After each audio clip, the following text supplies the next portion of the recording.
तर दोन्ही गटात काय युक्तिवाद झालाय तेही आपण पाहूया। विधानसभेचे 53 पैकी 42 आमदार आमच्या बाजूनं, विधान परिषदेचे 9 पैकी 6 आमदार आमच्या बाजूनं, नागालँडचे 7ही आमदार आमच्याच बाजूनं, लोकसभा आणि राज्यसभेचा एक खासदार आमच्या बाजूनं,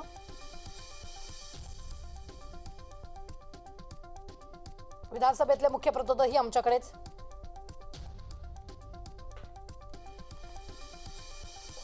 राष्ट्रवादी काँग्रेसचा राष्ट्रीय दर्जा काढलेला आहे।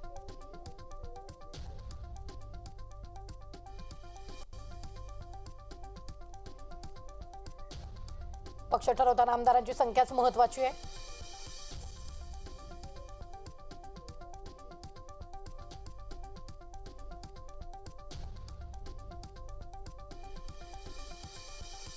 शरद पवार मर्जीनुसार पक्ष चालवतात।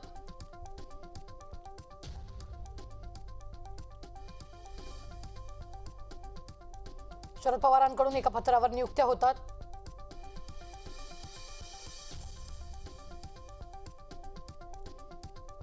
जयंत पाटलांची प्रदेशाध्यक्षपदी निवड बेकायदा,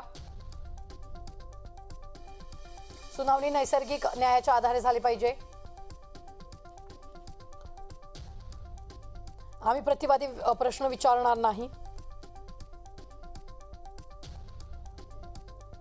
प्रतिवादी असल्यानं फक्त प्राथमिक विरोध करणार।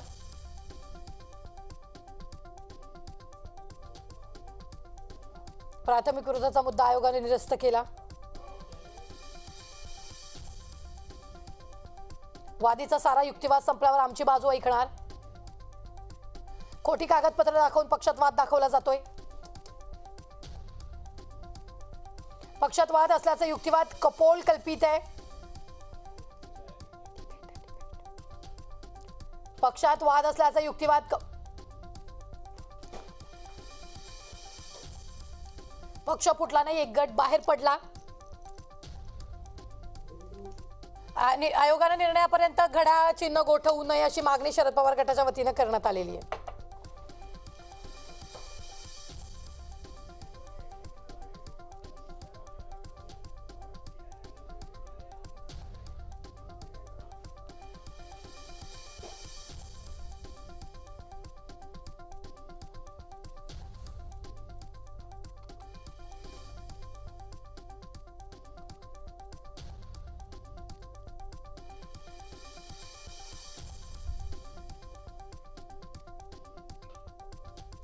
तर या सगळ्यांवर चर्चा करण्यासाठी आपल्या सोबत जोडल्या गेलेल्या आहेत विद्या चव्हाण ताई, शरद पवार गटाच्या आहेत। अजित चव्हाण भाजपचे सहमुख्य प्रवक्ते आपल्या सोबत जोडले गेलेले आहेत। विद्याताई आणि अजितजी खूप खूप स्वागत आहे आपलं न्यूज स्टेट महाराष्ट्रमध्ये।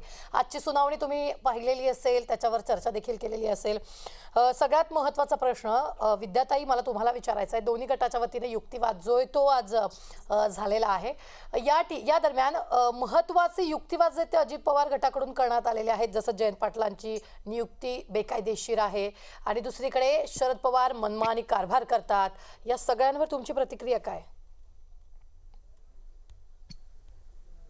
मला असं वाटतं या गोष्टींना काही अर्थ नाहीये, कारण तुम्ही म्हणत असाल की पवार साहेबांची मनमानी आहे किंवा जयंत पाटील साहेबांच्या अध्यक्षपदी केलेली नियुक्ती ही बरोबर नाहीये। तर हे आरोप तुम्ही जेव्हा पक्षामध्ये होता तेव्हा करणं आवश्यक होतं। त्याच्यासाठी तुम्हाला पक्षाचा एक गट वेगळा करून दुसरीकडे जाण्याची गरज नव्हती। तुमच्या मागचं कारण हे वेगळं आहे, पण ते तुम्ही उघडपणे निवडणूक आयोगाला सांगू शकत नाही, ही वस्तुस्थिती आहे। त्यामुळे आता सगळीकडे देशामध्ये काय चाललेलं आहे आणि ईडी आणि सीबीआय आणि इन्कम टॅक्सच्या धाडी याचं सत्र कसं चालू आहे। कालच आपच्या आमदारांना सुद्धा, खासदारांना सुद्धा संजय सिंग यांना कशी अटक करण्यात आली आणि हे आपल्या महाराष्ट्रामध्ये पण चालूच आहे। त्यामुळे धाक दपटशा कोणाचा आहे, तर या सगळ्याचा आहे आणि त्याचा हा दुष्परिणाम आहे की हा गट तिकडे जबरदस्तीने तिकडे घेऊन गेलेले आहेत ते।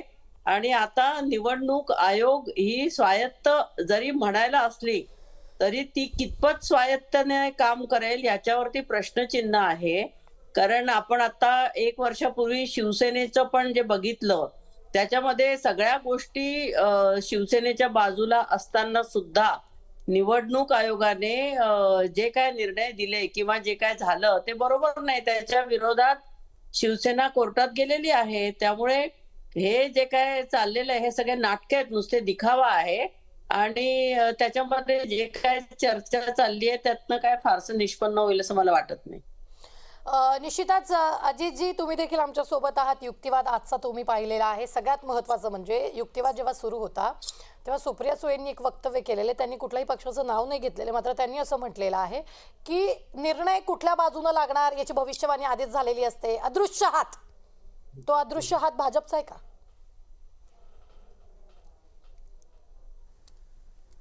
नाही, एक याच्यामध्ये गोष्ट अशी आहे, आपण एक लक्षात घेतलं पाहिजे रवींद्रजी, की आज दिवसभर 4 नंतर जेव्हा सुनावणी सुरू झाली, मी अतिशय लक्षपूर्वक ही सगळी सुनावणी बघितली. अनेक दाखले देण्यात आले. अजित पवार गटाकडून एक 1968 चा देखील दाखला देण्यात आला. रुबीनाजी, माझी एक विनंती, माझाच आवाज मला परत येतोय. आपल्या ऑडिओ टीमला सांगून ते नीट केलं. मी सांगते टेक्निकल टीमला ही विनंती आहे की अजितजींचा आवाजच अजितजींना परत येतोय.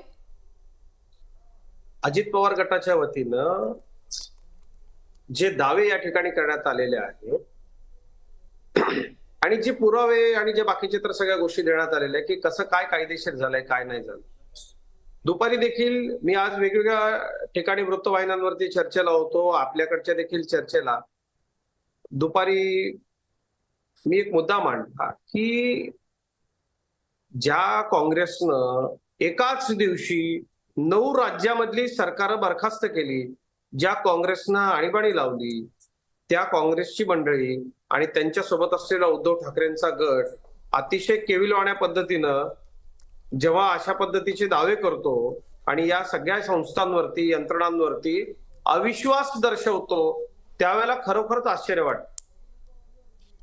आपल्याकडे प्रत्येक गोष्टीकरता एक सिस्टीम आहे.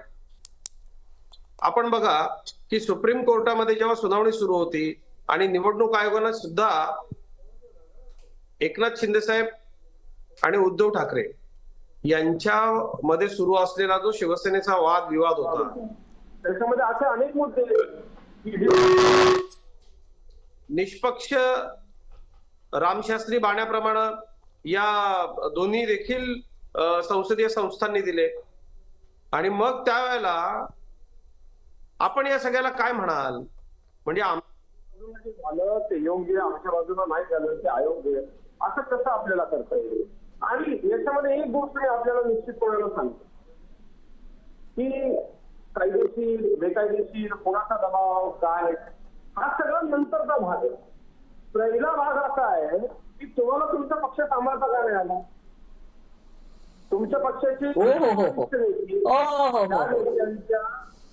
छान छान चेहऱ्यावरती तुम्ही लोकांकडे जाऊन मतं मागता, ज्या नेत्यांनी पक्षाकरता अविरत कष्ट केले, जे नेते पक्षाची चेहऱ्याने छडी आहे, त्यांच्याबरोबर ते नुसते नेतेच नाही तर शेकडोच्या संख्येनं लोकप्रतिनिधी आणि 50-50 आमदार ज्यावेळेला या नेत्यांच्या सोबत जातात, त्यांना पाठिंबा देतात आणि काहीतरी विचारासाठी शेवटी आपल्याला निवडून दिलेल्या लोकांपर्यंत आपल्याला अधिकची विकास करून पोहोचवली पाहिजे, या दृष्टीनं ज्या वेळेला ही ही माणसं याचा एक विचारानं एवढे मोठे नेते 30, 35, 40 वर्ष महाराष्ट्राच्या समाजकार्यामध्ये राजकारणात काम करणारे नेते अशा पद्धतीचे निर्णय घेत असतील, ते यंत्रणांना घाबरून कुठल्या तरी अदृश्य शक्तीच्या मागे लागून असं नसतं.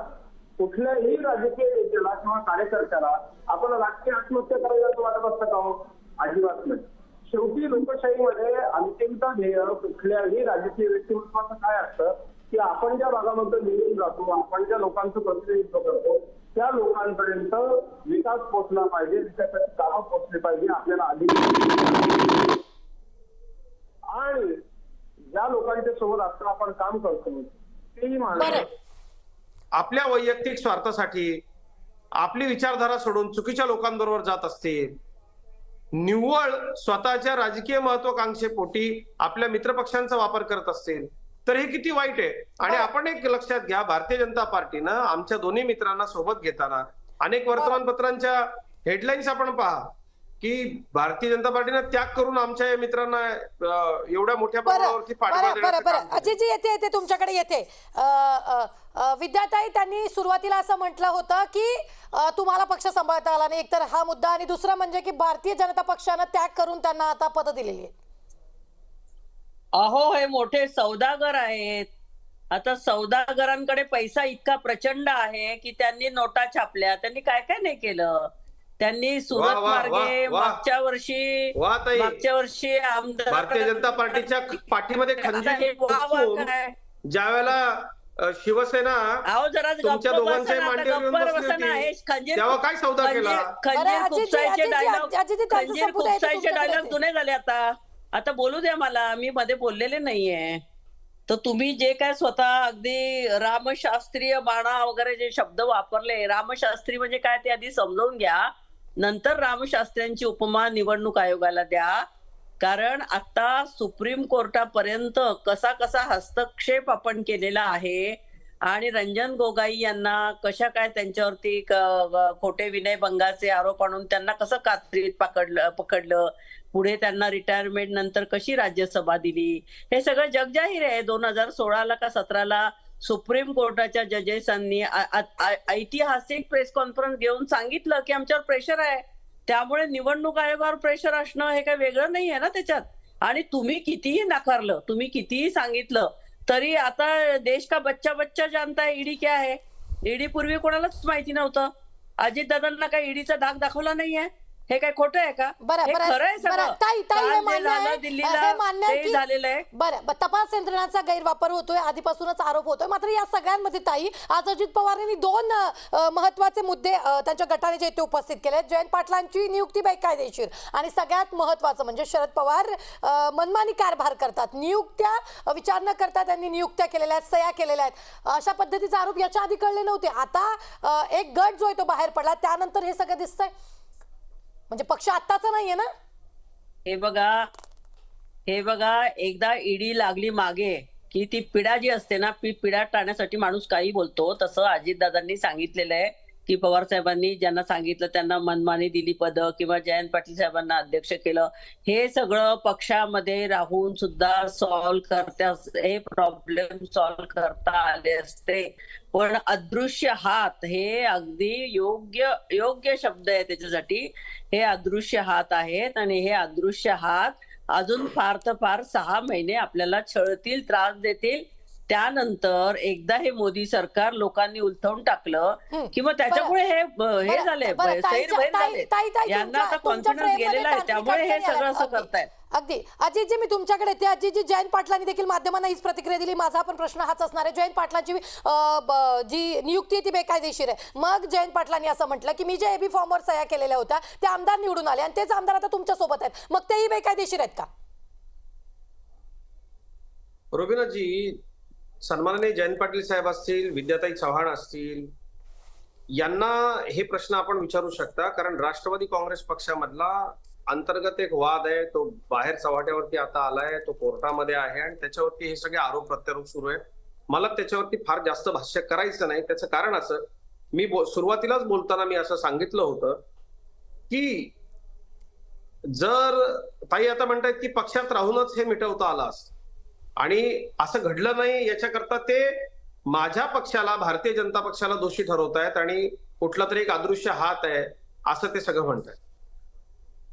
काय असतं माहितीये का रुबिनाजी, मला आता संबंध महाराष्ट्र ऐकतोय, ज्या वेळेला भारतीय जनता पक्षाच्या सोबत विश्वासघात करण्यात आला, भारतीय जनता पक्षाच्या पाठीत खंजीर खुपसण्यात आला, अनेक दिवस चर्चेच्या फेऱ्या सुरू ठेवण्यात आल्या, एकीकडे आमच्या नेतृत्वाला वेगळ्या चर्चांमध्ये ठेवलं, आणि दुसरीकडे हिंदुहृदय सम्राट बाळासाहेब ठाकरेंच्या पूर्णपणे विचारांच्या विरोधामध्ये शिवसेना वागली.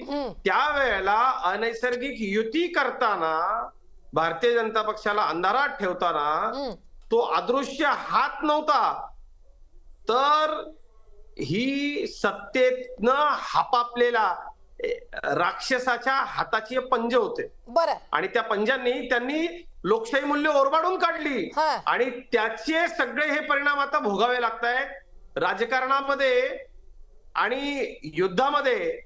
आणि प्रेमामध्ये थेट चव्हाण, सारं काही अजितजी, क्षम्य थेट असतं चव्हाण. असं म्हटलं बरं. जातं.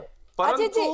आपण एक गोष्ट लक्षात घ्या हा. की सुरुवातीला आधी पातळी सोडली कुणी, बरं. कुठून हे सगळं सुरू झालं. बरं. आणि मला एक गोष्ट सांगायची आहे की आपला पक्ष, आपल्या पक्षाचे नेते ज्या अजितदादांच्या नावावरती हा. तोंड फाटस्तोर ताई स्तुती करत होत्या, अजितदादांचा फोटो लावून मतं मागत होत्या, अजितदादांचा फोटो लावून त्या निवडून आल्या, आज ते अजितदादा लगेचच वाईट झालं.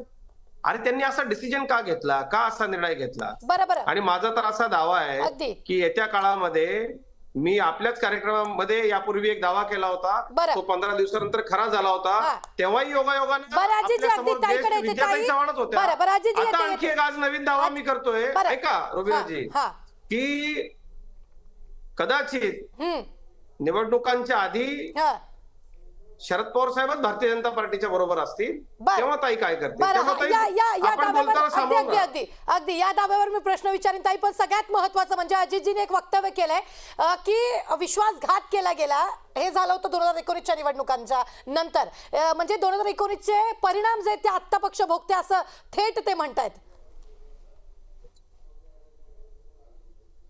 हे बघा, 2014 ते 19 फडणवीस मुख्यमंत्री होते. हा. शिवसेनेमुळे सपोर्टमुळे, शिवसेनेच्या भागीदारीमुळे ते झाले होते. हा. त्याच्यानंतर 2.5 वर्ष देवेंद्र फडणवीस मुख्यमंत्री राहणार, 2.5 वर्ष शिवसेनेचा मुख्यमंत्री असेल असं ठरलेलं असताना असं दिलेलं वचन पाळलं नाही. कोणी विश्वासघात केला हे जनतेला माहिती आहे.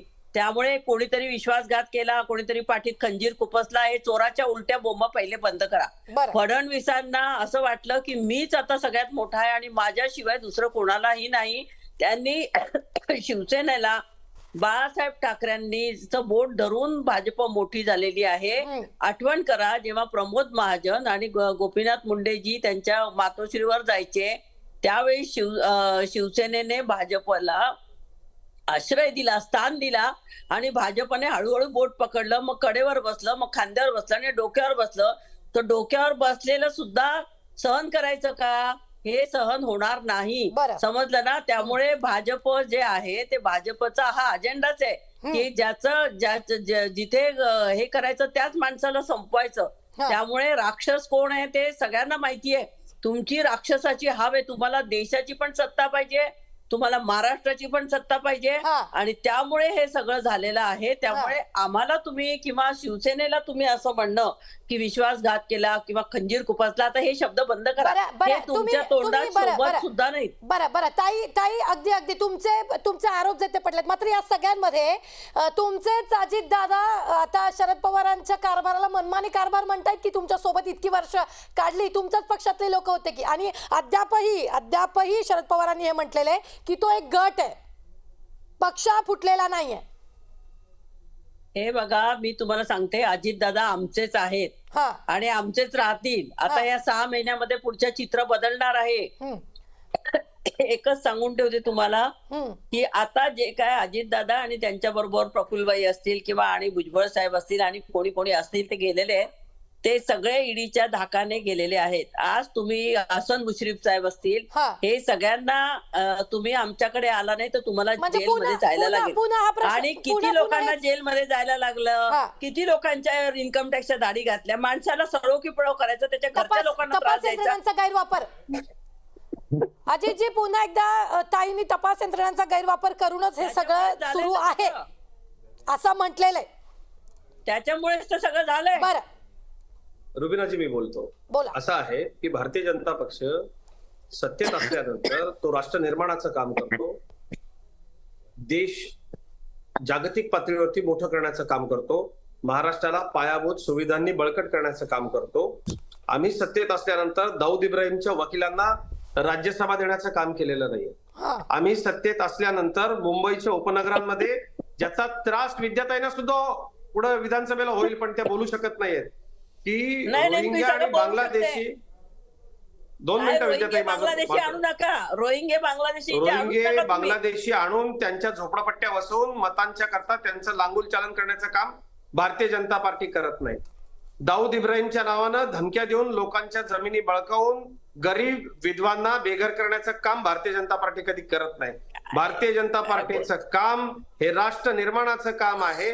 आमच्या सोबत आलेल्या नेत्यांना अजूनही बरं ऐका अजितजी, बरं ऐका अजितजी, बरं ऐका अजितजी विद्याताई, अजित पवार गटाचे उमेश पाटील आपल्या सोबत जोडले गेलेले आहेत. उमेशजी खूप खूप स्वागत आहे आपलं न्यूज स्टेट महाराष्ट्रामध्ये. उमेशजी, आज जे काही दावे तुम्ही कोर्टात केलेले आहेत तुमच्या गटाच्या वतीनं, बरं एवढी वर्ष गेल्यानंतर तुम्हाला आता दिसलं की जयंत पाटलांची नियुक्ती बेकायदेशीर आहे, शरद पवार मनमानी कारभार करतायत, आज अचानक?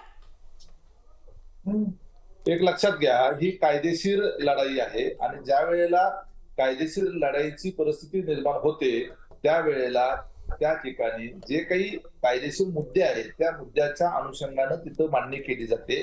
त्यामुळं या सगळ्या अशा पद्धतीचे जे आपण प्रश्न विचारताय, ज्या वेळेला त्या ठिकाणी लिगल बॅटल सुरू होतं त्यावेळेला असे मुद्दे गैरलागू होतात. ज्या काही संविधानिक प्रक्रिया एखाद्या पक्षाच्या अध्यक्षाच्या निवडीच्या संदर्भामध्ये कायद्याच्या पातळीवर नमूद करण्यात आलेल्या आहेत, त्या जर प्रक्रिया जर पार पाडल्या नसतील आणि ज्या वेळेला कुठं त्या ठिकाणी वाद निर्माण होतो त्यावेळेला अशा पद्धतीचे कायदेशीर मुद्दे उपस्थित केले जातात. ज्या वेळेला सगळं आलेलं असतं, ज्या वेळेला सर्वसंमती असते त्यावेळेला असे प्रश्न निर्माण होत नाहीत.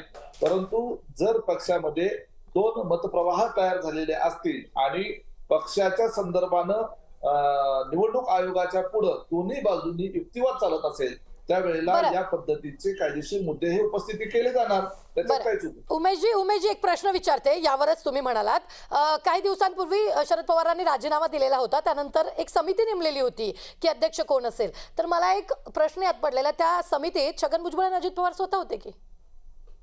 तो सगळेच होते. मग आता हा मुद्दा कसा उपस्थित झाला? होते हा नाही, त्याच्या जसं त्यावेळेला सर्वसंमतीनं ज्या पद्धतीनं लोकशाही मार्गाचा किंवा लोकतांत्रिक प्रक्रियेचा आदर ज्यावेळी तसा करण्यात आला तशाच पद्धतीनं 54 पैकी 51 आमदार, ज्यातले 3 जण जागेवर नव्हते वेगवेगळ्या कारणांनी, त्यातले 51 आमदारांनी त्या ठिकाणी लेखी पत्र देऊन ज्या वेळेला शिंदे साहेबांचं सरकार बनत होतं किंवा ते गुवाहाटीला आणि तिकडे सुरतला गेले होते त्यावेळेला भारतीय जनता पार्टीच्या बरोबर सरकारमध्ये गेलं पाहिजे अशा पद्धतीची ज्या वेळेला सर्वच आमदारांनी भूमिका घेतली होती आणि लेखी पत्र पक्षाच्या नेतृत्वाला दिलं होतं आणि त्या पत्राच्या अनुषंगाने पक्ष नेतृत्वाने देखील त्यावेळेला भारतीय जनता पार्टी. हा बरं उमेशजी आपल्याकडे वेळ फार कमी आहे. अजितजी अगदी 30 सेकंदात.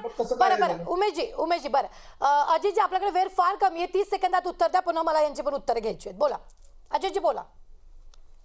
नाही, याच्यामध्ये एक गोष्ट आहे की ईडी करतायत विद्या चव्हाणांवर काय ईडीची कारवाई झाली नाही, इतर लोकांवर काय ईडीची कारवाई होत नाही आणि ईडीच्या धाकामुळे ही मंडळी आली, ईडीच्या धाकामुळे ही मंडळी आली, हे बोलणं त्यांनी आता बंद करावं. कुठल्याही यंत्रणांचा जर गैरवापर होत असेल, मला सांगा सुप्रीम कोर्टानं जे इतरांच्या बाजूने फेवर मध्ये निर्णय दिले मग त्याच्याबद्दल बोलायचं नाही आणि सातत्यानं भारतीय जनता पार्टीचं प्रत्येक गोष्टीमध्ये नाव घ्यायचं, हे या लोकांनी बंद केलं पाहिजे. सगळ्यात महत्वाची गोष्ट इथं आता रुबीनाजी अशी आहे की ही लढाई कायदेशीर आहे आणि विधिमंडळाच्या सदस्यांचं एक मत असतं. आता उमेश पाटील जे म्हणाले की सर्व पक्ष सदस्यांची भावना होती की भारतीय जनता पार्टी बरोबर गेलं पाहिजे. का गेलं पाहिजे तर मोदीजींचं नेतृत्व हे ताकदवान आहे, शाश्वत आहे, देशव्यापी आहे, जगतव्यापी नेतृत्व आहे, त्या नेतृत्वाचा स्वीकार आपण केला पाहिजे असं जर सदस्यांना वाटत असेल याला ते काय म्हणतील?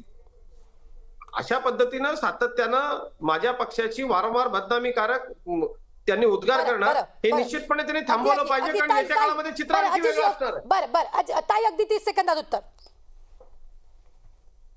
ते सांगतायत विद्या चव्हाणांवर काय ईडीची कारवाई झाली नाही. विद्या चव्हाणांवरती ईडीची कारवाई होऊ शकत नाही म्हणून विद्या चव्हाणांच्या कुठल्या तरी घरातल्या मॅटरमध्ये नाक खुपसून माझ्या 7 वर्षाच्या नातीला सुद्धा त्रास देण्याचा प्रकार भाजपच्या लोकांनी सुरू केलेला आहे. हे मला खेदाने सांगावं असं वाटतं आणि याच्यासाठी मी भाजपला सोडणार नाही आणि आपल्या परागणावरून आमदारला घरामधल्या आपल्याला असं जबाबदार कसं